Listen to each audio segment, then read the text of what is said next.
2 दिन पहले प्रशांत किशोर जी ने प्रेस कॉन्फ्रेंस में जो घोषणा की थी कि जन सुराज के प्रत्याशियों 3 प्रत्याशियों को अप्रत्याशित ढंग से या तो नामांकन नहीं करने दिया गया या नामांकन करने के बाद विथड्रॉ करने के लिए मजबूर कर दिया गया। उससे संबंधित हम अपनी शिकायत चुनाव आयोग के सामने रखेंगे, ये घोषणा की गई थी।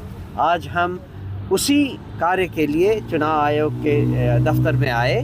हम 5 लोगों के साथ मुख्य चुनाव पदाधिकारी से मिले और उनको अपना ज्ञापन दिया। इस ज्ञापन में हमने उन्हें विधानसभा संख्या 186 दानापुर विधानसभा क्षेत्र में दिनांक 17/10/2025 को जन स्वराज पार्टी के अधिकृत उम्मीदवार श्री अखिलेश कुमार सिंह उर्फ मुटूर शाह पिता लाल बाबू शाह को पूर्वाह्न 10 बजे दानापुर अनुमंडल कार्यालय में नामांकन करने के लिए जब वो निकले तो उसके बाद वो नामांकन स्थल पर नहीं पहुंच पाए। उस समय ये भ्रामक खबर फैलाई गई कि उनका अपहरण कर लिया गया है। बाद में जैसा कि हमने प्रेस कॉन्फ्रेंस में एक फोटो के साथ भी दिखाया था कि और अभी भी हमने मुख्य चुनाव आयुक्त को दिया है। बाद में ये बात उभर कर आई कि वे भारत सरकार के गृह मंत्री श्री अमित शाह जी एवं केंद्रीय मंत्री श्री धर्मेंद्र प्रधान जी के साथ दिन भर रहे। उन्हें दिन भर दबाव प्रलोभन देकर रोके रखा गया, जिसके कारण वो अपना नामांकन नहीं दाखिल कर पाए।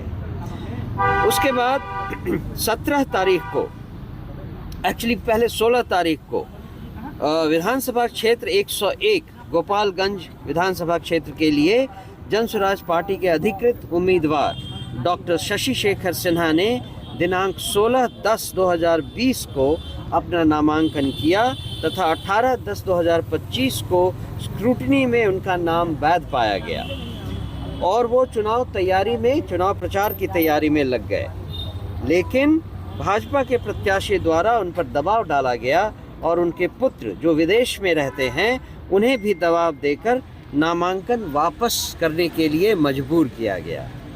तीसरा इंसिडेंट विधानसभा संख्या 199 ब्रह्मपुर विधानसभा क्षेत्र में है, जहां पर जन स्वराज पार्टी के अधिकृत उम्मीदवार श्री सत्य प्रकाश तिवारी ने दिनांक 17/10/2025 को नामांकन किया तथा 18/10/2025 को स्क्रूटनी में उनका नाम वैध पाया गया।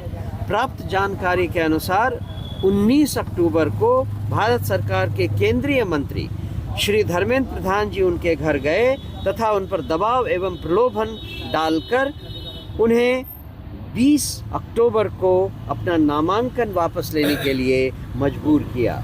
इन तीनों ही घटनाओं के ऊपर हमने रेलेवेंट फोटो भी जारी किया था प्रेस कॉन्फ्रेंस में, जिसकी एक कॉपी मुख्य चुनाव अधिकारी को दे दी गई है।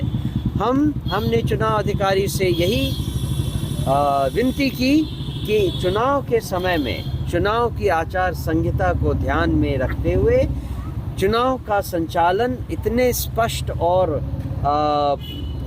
साफ ढंग से करवाया जाए जिससे कि जनता में चुनाव आयोग और चुनाव प्रक्रिया के प्रति आस्था बनी रहे और गणतंत्र सुरक्षित रहे। ठीक इसी तरह एक दूसरी कार्रवाई थी जिसमें हमारे पार्टी के महामंत्री सुभाष कुशवाहा जी ने एक कंप्लेन पुलिस में किया उस वीडियो को लेकर जिसमें हमारे सूत्रधार प्रशांत किशोर जी के वक्तव्य को तोड़ मरोड़ करके प्रेजेंट किया गया है और गलत ढंग से जनता को गुमराह करने की कोशिश की गई है। पुलिस ने हमारे कंप्लेंट के ऊपर एफआईआर करने से भी अभी तक इनकार कर दिया है।